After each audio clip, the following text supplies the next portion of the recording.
कल रात में पुलिस ने इनकाउंटर में ढेर किया। देखिए, घटनाएं तो सब दुखद हैं, इसकी निंदा करता हूं और सरकार हमारे पीड़ित परिवारों के साथ है। आगे ऐसी घटना न हो, उस पर कड़े कदम होने चाहिए, वहां की सरकार की जिम्मेदारी बनती है। और विपक्ष का जो आवाज है, इन लोगों का कोई बोलने का हक नहीं है, क्योंकि ये लोग अपराधियों की जो जड़ है वो पिछली सरकारों के समय की व्यवस्था की पैदाइश है। अगर पिछली सरकारों ने इस जड़ों को खत्म कर दी होती तो आज शायद इतनी मेहनत नहीं करती। तब भी बहुत लगाम लगा देश के अपराधीकरण पर, माफियाओं पर, दहशतगर्दों पर इतने थे, बहुत लगाम लगाया।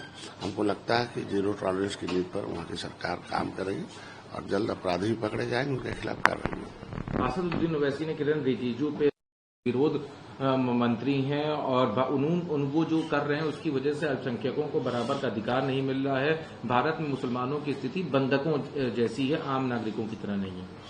तो इसके जिम्मेदार तो ओवैसी हैं, इनकी जिम्मेदार तो कांग्रेस है, सपा बसपा है। मुसलमानों का वोट के ठेकेदार तो यही हैं। तो सच्चर कमेटी की रिपोर्ट में गरीबी कौन बढ़ाया? भाजपा तो बढ़ाया नहीं है। सच्चर कमेटी की रिपोर्ट के अनुसार तो इनकी सरकारों ने मुसलमानों में गरीबी बढ़ाई, लाचारी, इनकी दशा SC/ST से खराब है।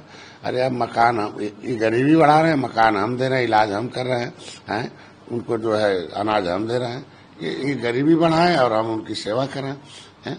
अब मुसलमान, इसीलिए लोग धार्मिक रूप से उनको अंधा बनाना चाहते हैं। ये नहीं चाहते हैं कि वो अंग्रेजी पढ़े, वो नहीं चाहते विज्ञान पढ़े, सोशियोलॉजी पढ़े, वो देश की व्यवस्था पढ़े। इसीलिए विरोध करते हैं, धार्मिक बनाते हैं कि ये रहेंगे धर्म के रूप से रहेंगे अंधा, इनका उठाएंगे झंडा और खाएंगे पीठ पर डंडा और बनते रहेंगे अंधा, इनका चलता रहेगा धंधा।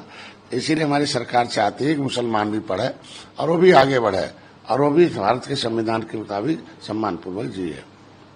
अभी साथ जो जुल्म ज्यादती होती है वो उसके खिलाफ हैं और देखा गया है कि पहलगाम के आतंकियों की तरफ मराठियों को उनसे बराबर किया गया है, उनके समान। इस वजह से हमारी लड़ाई खाली बीजेपी के खिलाफ है, क्योंकि जो पुरानी बीजेपी थी जिसके साथ हमारा गठबंधन था वो खत्म हो चुकी है। देखिए, विचारधाराओं से पार्टी चलती है, विचारधाराओं से पार्टी खत्म हो जाती है। जब इनके उद्धव ठाकरे का जब शुरू में शिवसेना था, वो विचारधारा हिंदुत्व की थी और हिंदू में सब लोग थे और इस तरह में कोई भेदभाव नहीं था जातियों का। सभी जाति को वसुधैव कुटुंबकम की उस विचारधारा के हिसाब से काम होता था। लेकिन इन लोगों ने कटुता पैदा किया और नतीजा है सत्ता से दूर है। तो आज के दिन में अगर सत्ता में रहना है तो सबको साथ लेकर चलना है और संविधान के मुताबिक कोई भी जातियों का भेदभाव नहीं होना चाहिए, ये नियम है। और संविधान में समरसता कायम करने का एक सबको अवसर दिया गया। समरसता कायम करे तो समाज सम्मान देगा, सत्ता में भी पहुंचाएगा। अगर समरसता बिगाड़ेंगे तो सत्ता से दूर रहेंगे, ये सिद्धांत है राजनीति का।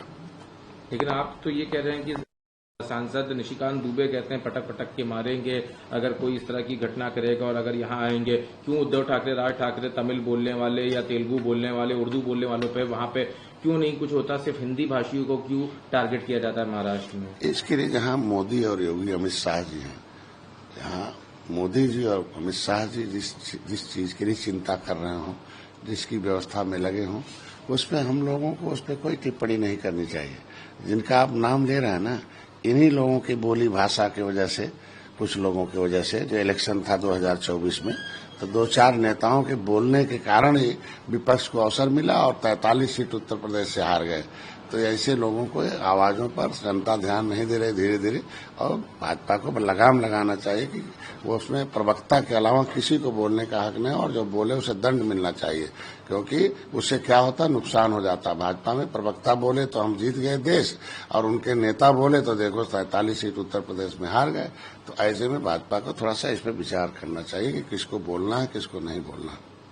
सर, पूर्व एक चुनाव का समर्थन किया, हालांकि ये भी कहा कि चुनाव आयोग को जो पावर मिली है उसको सही से ध्यान देना चाहिए, क्योंकि बहुत ज्यादा पावर कई बार घातक हो जाती लोकतंत्र के लिए। देखिए, पावरलेस कब थी? जब TN शेषन आए, उससे पहले तो चुनाव आयोग का क्या पावर होता कोई जानता ही नहीं था।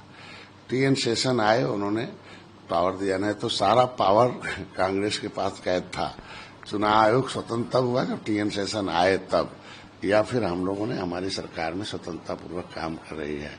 इसलिए चुनाव आयोग पर अब वो चीफ जस्टिस रहे हैं, कुछ न कुछ सोच विचार कहीं कहे हों, और न्यायपालिका में रहने वाले और न्यायपालिका पर थोड़ा सा विश्वास करना चाहिए, और उनको लोगों को हर आदमी सम्मान करता है।